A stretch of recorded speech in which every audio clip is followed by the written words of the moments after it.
Uh, Good afternoon to everyone. I wholeheartedly thank IDSA for inviting me to this conference. I don't have a written speech, but I would like to focus on Afghanistan as a case where free media is a new phenomena. First, a very brief history of media in Afghanistan. The first newspaper in my country was printed in around the beginning of the 20th century, and for nearly 1 century Afghanistan did not have free media. The Afghans were entirely relying on either print media or broadcast media owned by the state. Of course, that was compensated by international media, specifically aired for Afghanistan from Western countries, from neighboring countries, from the broader region, but all having their peculiar interest and what type of message they wanted to give to Afghans.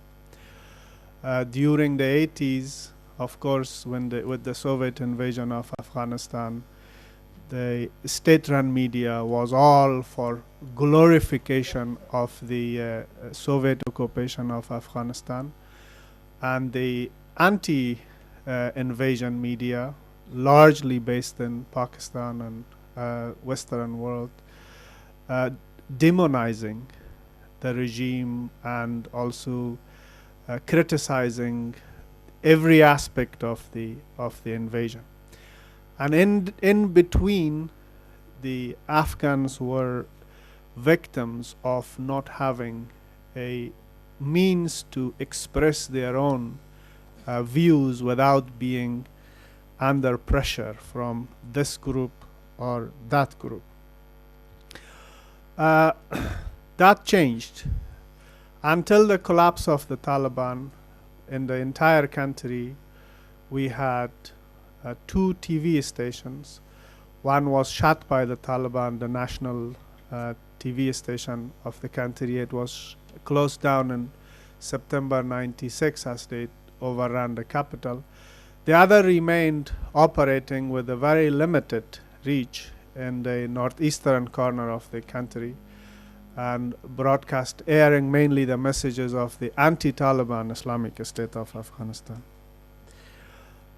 Things have changed now. Afghanistan has one of the most vibrant media in the region compared to its size and population. If I remember correctly some of the figures from our statistics department, currently Afghanistan has nearly 1,800 hours of radio broadcast per day and about 1,300 to 1,500 hours of TV broadcast per day. Afghanistan has 1 or 2 state-run TV channels. The remaining dozens are private, either subsidized by foreign donors or running entirely through revenues they get from commercials. We have seen hundreds of FM channels mushrooming around the country, mainly focusing on provincial issues, on subnational issues, and also FM channels focusing on national issues and national matters. The role of media in my country, in Afghanistan, post-collapse of the Taliban, has been mainly a voice for creating public awareness, in contrast to the past, which was an outlet to spread the propaganda of a faction or the ruling party or the state. It has become a tool for accountability, whereas in the past it was always used for justifying injustice, for justifying power grab, for justifying domination. But post 9/11 it has become a tool, one amongst many other tools, for accountability. It has become media a platform for rise of new leaders in the country, whereas in the past the established leaders would use media to suppress others and not allow emergence of a space for rise of new leaders. Media in Afghanistan is a very, very effective and I can say a dominating factor for strengthening national unity and for strengthening the sense of Pan-Afghanism. And it has become a very effective tool in creating a very strong belief across Afghanistan about the importance of a strong state. It is promoting the sense of statehood amongst all the Afghans. And it is coming not by state propaganda, but all the private media are paying attention to this factor, and they are promoting the legitimacy of the state structure in the country. It is also a tool, to say the negative side of it, for creating friction in the country, which is inevitable, but the positive side of it is far more bigger than the negative side of it. Also, the other bad impact of the too much media in Afghanistan is it continues to politicize the society. Whether politicization of the society to the mass scale that we are experiencing today is good or bad, I leave it to economists and psychologists. So that is the role of media in Afghanistan. But what are the issues that the media in Afghanistan pay more attention to? Number one, we wake up with bad news because Afghanistan is still a country hit and hurt by terror attacks almost on a daily basis. As I am talking to you today, I just heard that the Office of Attorney General of Afghanistan in Kunduz province was attacked by 4 suicide bombers, and they killed 6 attorneys in that province.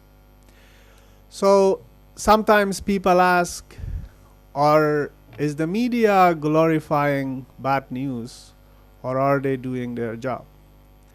We have been trying to create a balance and persuade Afghan media to glorify the positive. I was talking to a leading journalist years back, trying to encourage him and persuade him to belittle the bad news, and he gave me a metaphor which shaped my opinion about free media to this date. He said, imagine you and I have tea on a balcony overlooking a very crowded and busy highway. Is counting the vehicles news for us? I said, no. He said, what if in that highway there's a crash and people get killed? We sat there for many hours, but the highway was not the news. But when 2 cars crashed and few people were killed, then that dominates our conversation for the rest of our tea session in that balcony. So when the media does enlarge bad news, it's not that they like it, but it is because that is a reality of life. So we wake up most of the time with bad news in Afghanistan, and the bad news is attacks against our civilians, against our schools, killing of our brave men in uniform, and other security-related issues. So that is one theme, one area our media is focused on. Then, of course, behind the breaking news, behind the immediate headline of this number of people killed, that number of people killed, there is a very in-depth debate of why this killing continues. That creates another priority and theme of discussion and focus for our media. That is the role of Pakistan. Pakistan and the Afghan media is a very, very central and important factor. Afghan media pay attention to what Pakistan does in Afghanistan, why they support the Taliban, why they sponsor killing, why they do not work with the legitimate Afghan government, why they do not try, instead of getting to their aims and objectives through sponsoring proxies or terror, why they don't try to work peacefully and give time for peace, as the earlier speaker said, give peace a chance and peace becomes news itself. Those are some of the key questions in our media, both in visual media, print media, radio stations. The bulk of our talk shows and roundtable discussions is about terrorism, Pakistan, and the reason why Pakistan is behind support for the Taliban. The other issue is, I'm very, very glad to hear a brilliant analysis from respected Professor Saeed about the focus of Pakistan media, and he was very articulate about the perspective that the Pakistani media engenders on the issue of Afghanistan. But all the items I noted, whether it seems as if it is like media is entirely in Pakistan reflecting the policy of the establishment, because I didn't hear anything free from the influence of the establishment concerning on Afghanistan.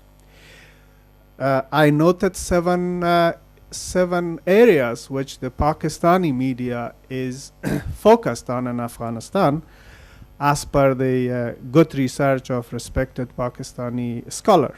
He said, Pakistan media thinks Afghan leaders are not taking responsibility. The narrative in Afghanistan is Pakistan doesn't like real Afghan leaders.